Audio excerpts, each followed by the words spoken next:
Wow, that's great. Yeah. And we're back at Scope. I'm Theodore Belucas, and I'm sitting here with Lee Wells from Perpetual Art Machine, otherwise known as PAM. And we're going to talk about the genesis of PAM and this wonderful interactive display that he's got here at Scope that essentially enables you to kind of control the video monitors here, but it's much more complex than that, and at the same time, much more simple. And I'll let you describe how it is you came about this wonderful interactive site. PAM is a collaboration between myself, Chris Borkowski, Raphael Shirley, and Aaron Miller. We founded it a year ago, Scope, for the art fairs last year, and actually VTV was the first ones to interview us about it then as well. And I started out as a video curator at Scope and started assembling video artists from all walks of life via the galleries here and various other open calls.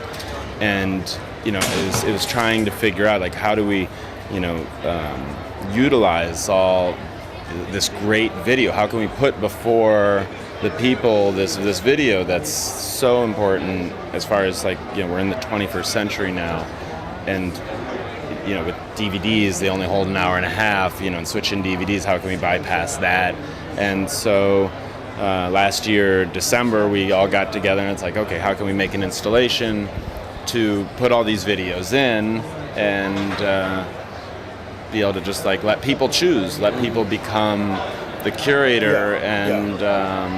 Alex got wholeheartedly behind us and let us just kind of go, and he's featured us in every fair since.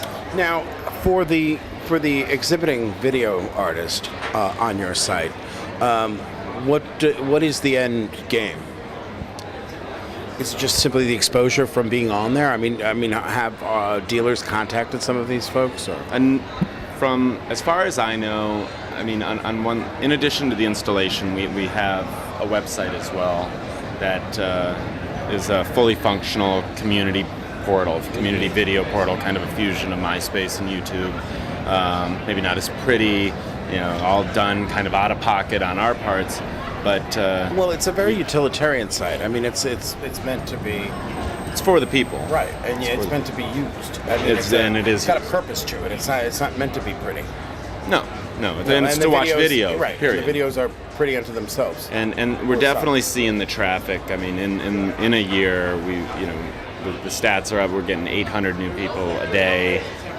30,000 hits a day, and in total we've had over 4 million unique hits. So it's showing there's some interest in video art. Absolutely. And to my knowledge, we've had, artists have gotten 3 museum shows, something like 10 solo shows, and a number of group shows that they've been included on because of either their involvement in PAM at Scope or PAM online, where galleries have stumbled into them.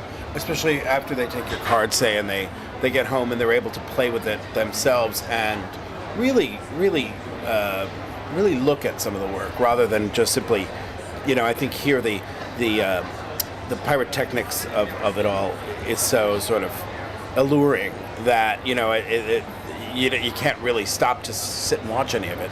You're so sort of drawn to the myriad categories and what they pretend and how they might, especially when you have very sort of alluring sex or raw or terms that obviously are going to draw people out of sheer curiosity.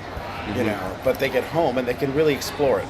Yeah, they can really dive in. Here it's kind of it's interesting watching people play with their own attention deficit syndrome, and it's like it's like the people only have a little bit, so they can it's a very responsive system absolutely. where they can see a lot in a very short period of time. And they're responding to the novelty of it here, But in terms of video artists, is there what's the process of joining? Does it require having video art to show?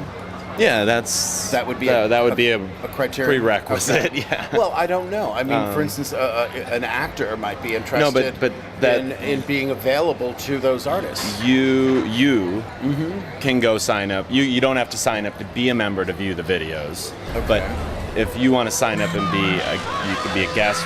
Curators, writers, gallerists can sign up and be listed as a gallery, as a curator, as a writer, and then that allows them additional access to various other features. Like, we offer all the users blogs. We basically everything that a community site offers. Right. We are giving them for free. Right. And but I guess therein lies the networking opportunity, right? Exactly. Okay. Exactly. And you find, it's like, like we just introduced you to Iris Piers. Right. She signed up at the site. Chris, my partner, contacted her and created a link. Said sent her a message saying, I like your videos. And then she put up more videos, and then she started talking with him. And next thing she knows, 3 months later, she's featured. She's coming here from Berlin and is featured at Scope in her first ever show in the United States. Now, are people able to subscribe to their favorite video artists? Is that a... You can become friends with your favorite video Okay. artists. Yeah, it's very similar. It's like you can create a factor. connection with them, and then they can easily email to all their friends and stuff like that. Right. So that when the artist puts up a new video, you're alerted somehow. Chris would be the one to answer about that. I think I might have to just join it to find out. I think you should.